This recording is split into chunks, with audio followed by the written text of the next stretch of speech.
Hi, നമ്മൾ bridal makeup ചെയ്യുമ്പം ഏറ്റവും ഇമ്പോർട്ടൻ്റ് ആയിട്ട് ശ്രദ്ധിക്കേണ്ട ഒരു പോർഷനാണ് ഐബ്രോസ്.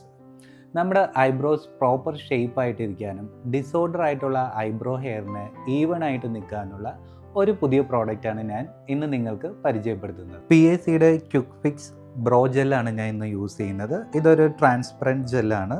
ഇത് വളരെ കുറച്ചെടുത്തിട്ട് നമ്മുടെ ഐബ്രോസിൽ ആദ്യം ഒന്ന് ഡ്രോ ചെയ്തു പോകാം.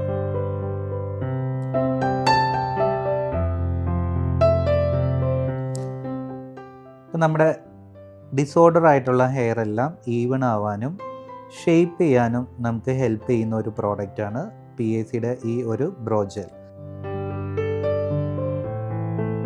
നമ്മൾ ഐബ്രോ ജെല്ല് അപ്ലൈ ചെയ്തതിന് ശേഷം ഏതെങ്കിലും ഒരു ഐബ്രോ ഫിക്സർ നമ്മൾ യൂസ് ചെയ്യുക. ഞാൻ ഇപ്പോൾ യൂസ് ചെയ്യുന്നത് ഐബ്രോ ജെല്ലാണ്. അപ്പോൾ ഐബ്രോ ജെല്ല് നമ്മൾ ആദ്യം ഔട്ടർ ഏരിയയിലൊന്ന് ഫില്ല് ചെയ്യുക.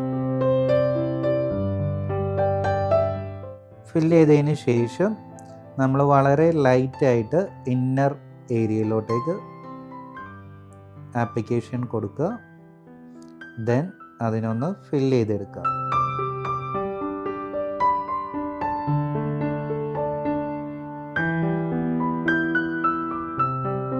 ഇതുപോലത്തെ ടിപ്സിനായി എൻ്റെ പേജ് നിങ്ങൾ ഫോളോ ചെയ്യുക.